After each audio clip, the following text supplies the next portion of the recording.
last week we talked about penetration testing, external, internal, and web application. So now we have the report in our hand with all of these vulnerabilities. What are we going to do with them? Stay tuned.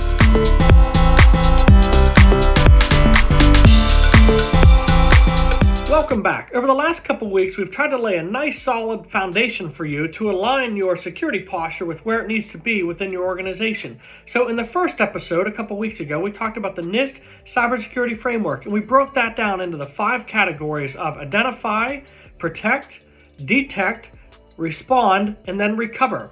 After that, last week we talked about penetration testing and the different types. We talked about external penetration testing, internal, and web application. Well, this week we have the report in our hands. We have all kinds of vulnerabilities. So what do we do with them? That's what we're going to break these down into today. So our first task is understanding what a vulnerability actually is. So a vulnerability is a weakness or flaw in an IT resource that could potentially allow an attacker to gain unauthorized access. It's as simple as that. You will typically see 2 things when we are talking about vulnerabilities. You will see the acronym of CVE, which stands for Common Vulnerabilities and Exposures. That will be the first thing that you see. And a CVE is typically a CVE number that's assigned to every vulnerability.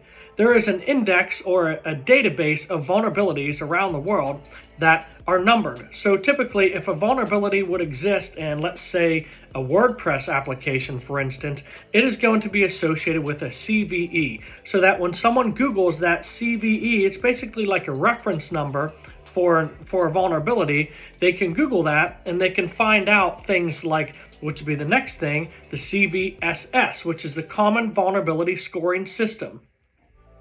When we talk about CVSS scores, the main thing that we want to look at is the rating of a vulnerability. Vulnerabilities range from 1 to 10, 1 being minimal impact, 10 being critical, meaning this could be a very high impact vulnerability. To break vulnerability scores down further, typically a 1 to a 3.9 score is a low vulnerability. A 4 to a 6.9 is a medium vulnerability, which means a 7 to an 8.9 is a high vulnerability, and a 9 to a 10 is what we call a critical vulnerability. Of course, we don't have time to break down every single vulnerability and talk about them. What I want to do is make sure that you understand the difference between a level 1 vulnerability and maybe a level 10 vulnerability.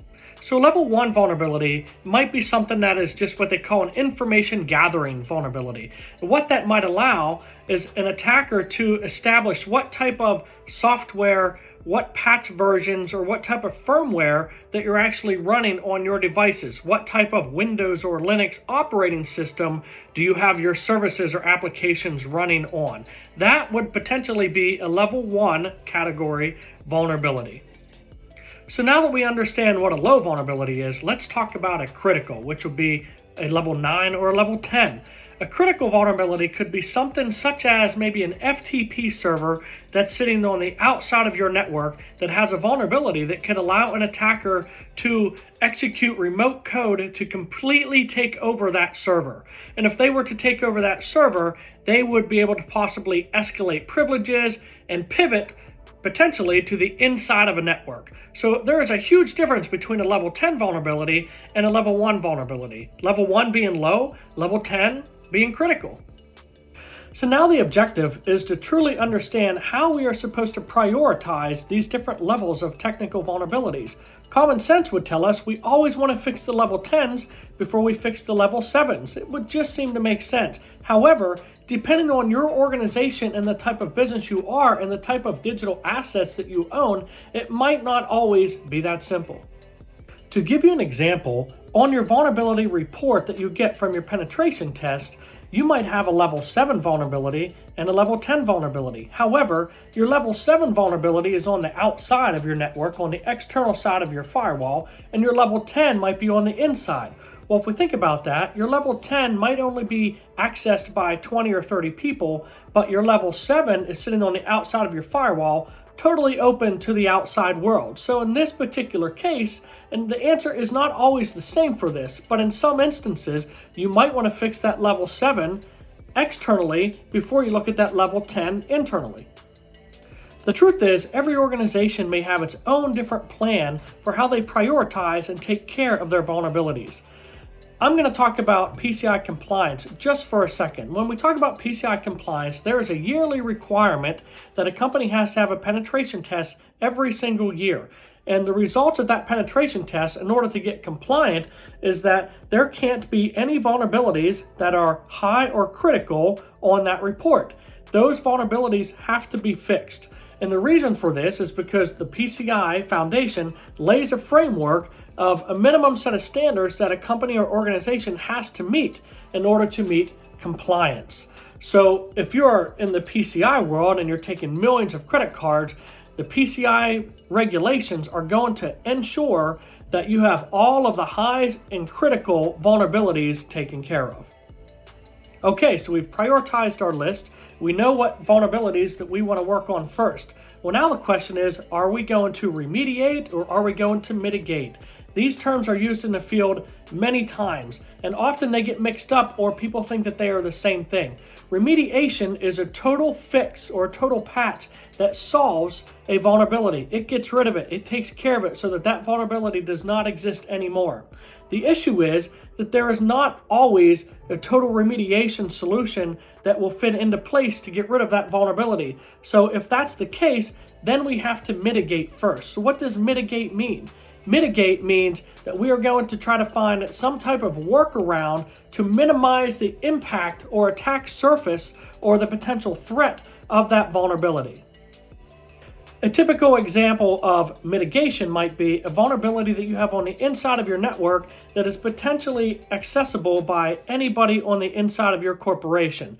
We may not have a total remediation available, so we're going to mitigate. We might mitigate this vulnerability by only allowing certain people to access that particular application until a total remediation package is available. So if we mitigate, we're basically solving some of that problem by limiting access to who can access that particular system that has that said vulnerability. The thing to remember about vulnerabilities is when you get a penetration test done or a vulnerability assessment done, you realize that this is what we call point-in-time assessment. These vulnerabilities exist at this particular time that this assessment is being done. However, new vulnerabilities come out every single day. So if we've had a penetration test 6 months ago and we're still working on those vulnerabilities, imagine the vulnerabilities that have come out in between that particular time. Many companies find themselves just chasing their tails on vulnerabilities. They never seem to get caught up. And if that seems the case, then we really need to take a step back and take a 30,000-foot view of why are all these vulnerabilities existing? Why is it that we fix all the highs and criticals, and when we do a scan next month or do a penetration test next month, we seem to have new high and critical vulnerabilities? So we're going to take a step back and we're going to take a 30,000-foot high view and we're going to figure out the root of this problem. And for me, over the years, what I have found works is taking a very hard look at the policies and procedures that your organization has in place to take care of these vulnerabilities. We're always going to be chasing our tail if we don't take that 30,000-foot high view and realize that we need policies and procedures in place. If we do not have some type of enforcement on proper patching on all types of systems, we're always going to have a high number of vulnerabilities. And policies and procedures are one thing that you should really take a step back and look at these and ensure that you have a proper chain that systems go through before they are being put online, before they are being put into production. After they're put into production, if certain changes need made to those systems, they should be going through what we call a change control process. And even if that is happening, these systems need to be taken care of and patched and monitored on a very consistent and often basis. If you reference back to the NIST cybersecurity framework, it lays out a proper technique for proper mitigation, proper remediation, proper patching schedules and things like that. Things that should be put in place to make sure that your company or organization is doing its due diligence. So reference back and use that. You don't have to reinvent the wheel to put a proper vulnerability management program in place. That's what the NIST cybersecurity framework will do for you if you use it as a proper reference. It is extremely important to not only understand the technical vulnerabilities, but to also understand how your business can be impacted by these vulnerabilities. For example, maybe your business has a website that does millions of transactions a day, and a vulnerability that could affect your website and bring it down might be more important than a vulnerability inside your network that could knock down your wireless system for a few hours.